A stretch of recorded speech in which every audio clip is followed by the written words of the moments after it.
mais comme ni ngeen ko wax xamee le vote est très complexe.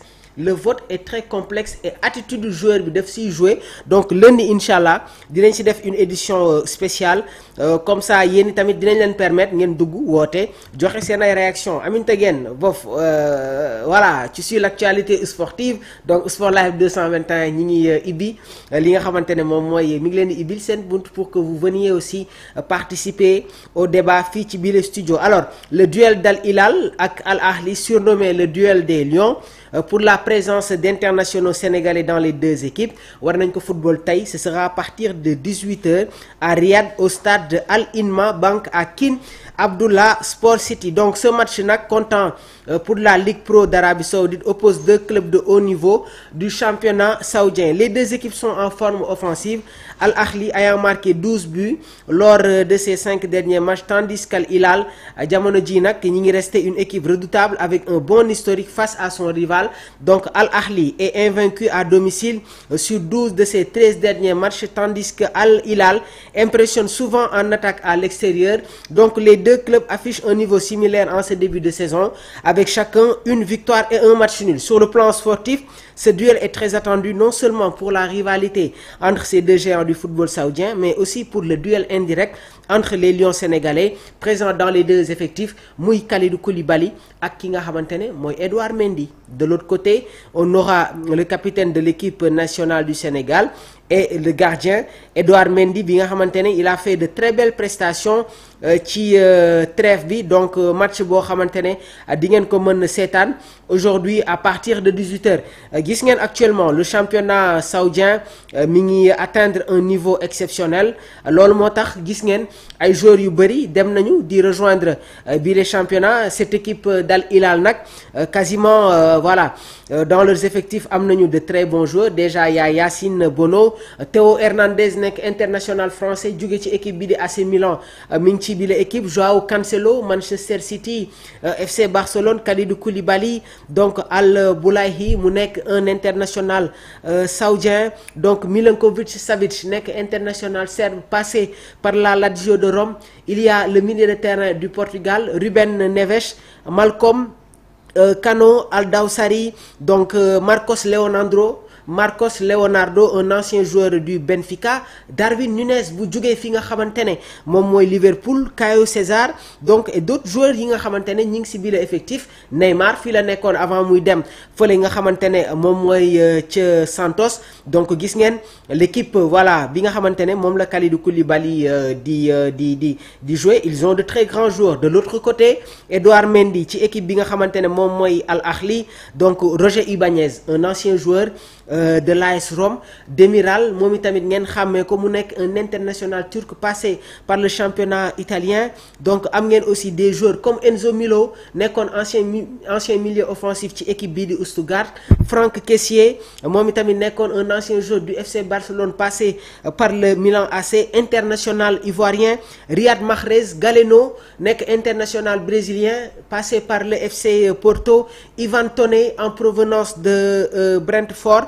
Donc gis ngeen y a énormément de joueurs yi nga xamante ne ñu ngi si bi la équipe bii di Al Ahli. Donc tey dinañu recevoir Al Hilal bu Kalidou Koulibaly. On va voir la prestation de Doudou Mendy et aussi du ministre de notre ministre de la défense noonu laa koy tuddee. Alors on va passer ci li nga xamante ne nag moom mooy la Ligue des Champions. Donc match yi nga xamante ne déjà amoon na ni ki démb, voilà, donc ni ki démb match yi nga xamante ne amoon na sur cette Ligue des Champions. On va vous donner rapidement les résultats. Donc des matchs. Copenhague ñi ngi doon jouer ak équipe bi di Bayer Leverkusen, donc match boobu noonu ñu jeexee sur le score de 2 buts partout. Donc on voyait cette équipe du Bayer Leverkusen favorite, mais attention, il y a ce changement d'entraîneur. Déjà rek gis ngeen ne que jot nañu limogé voilà ki nga xamante ne moom mooy Erik ten Hag. Actuellement nag Kasper Oulmane moom mooy seen entraîneur. Donc voilà, avec le départ de Xabi Alonso dañu nekk ci benn phase de transition ki nga xamante ne moom mooy Erik ten Hag signé woon na un contrat le 26 mai 2025 mais limogé le 1er septembre. La direction dañu jugé li nga xamante ne moom mooy ses performances, encore une fois ses performances voilà, ces performances ne sont pas satisfaisantes. Donc Kasper Oulmane moom itamit ñëw na rejoindre le 8 septembre cette équipe du Bayern Leverkusen et son contrat day dem jusqu'au 30 juin 2027. Donc 2 buts partout ci match boo xamante ne gis nañ du spectacle et on a vu l'exceptionnel coup franc de Grimaldo bi nga xamante ne moom moo égalisé à la 82e minute de jeu. Il y a eu ce deuxième but côté Copenhague à la 86e et avant l'égalisation vers les arrêts de jeu.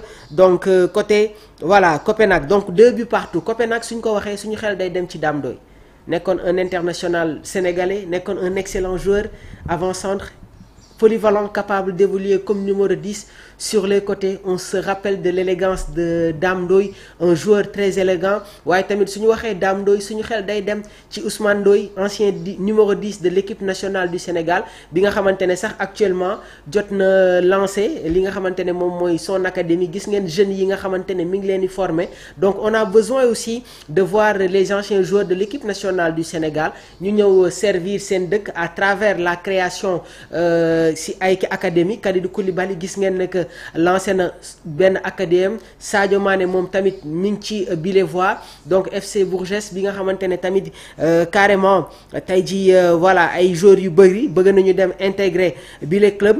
Donc je pense que yeneen joueurs yi tamit war nañ ci tirer des exemples pour mettre en place li nga xamante ne nag voilà moom mooy ay centre de formation wala ay académie. Club Brugge Monaco, Club Brugge gagné Monaco sur le score de 4-1.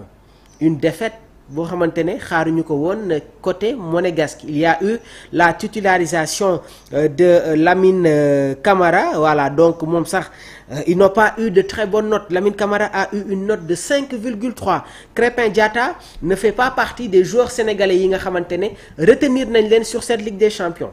Il a été écarté, voilà, par son entraîneur Adi Hütter, et je pense que Crépin Diatta mérite encore une fois ñu intégrer waat ko ci bile équipe Monaco, parce que depuis le début de la saison avec le départ de Singo, on note ay failles défensives. Il y a de la fébrilité dans cette défense monégasque. Bien vrai qu'il y a cette arrivée de Eric Dier en provenance du Bayern Munich. Vanderson, il n'est pas actuellement en forme et je pense que Crépin Diatta war na saisir cette opportunité-là pour vraiment avoir du temps de jeu et être en très forme avec l'équipe nationale du Sénégal. Donc 4-1 en faveur du club Brugge.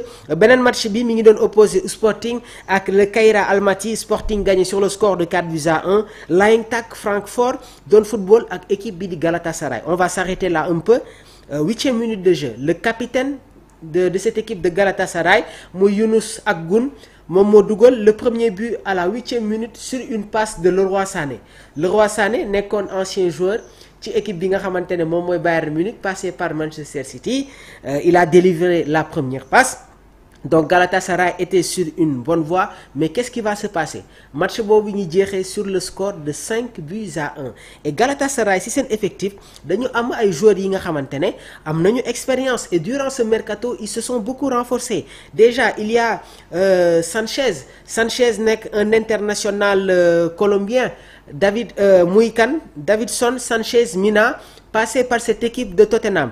Il y a le capitaine de Galatasaray nekk un international turc muy Abdelkarim Bardaki, moom tamit il était titulaire. Roland Solay maa ngi leen ko doon wax nekk un international hongrois, doon football au niveau de la Bundesliga. Il est dans cette équipe. Et aussi il y a cette arrivée de Wilfried Singo en provenance de Monaco, moom tamit mu nekkoon un ancien joueur de Torino.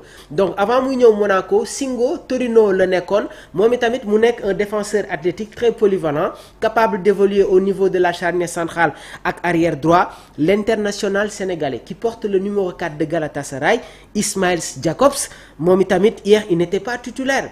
Et su ma waxee Ismail Jacobs daf may permettre ma ñëw tuuti sur un international sénégalais boo xamante ne dans cette première journée de la Ligue des Champions def na une très belle prestation muy Youssoupha Mbodj. il a marqué un doublé face à cette équipe de Bodo Glimt mais ñu bëri dañu yaakaar nekk attaquant la du attaquant latéral gauche la il fait 1 m 90 il a marqué un doublé mais il est capable d'évoluer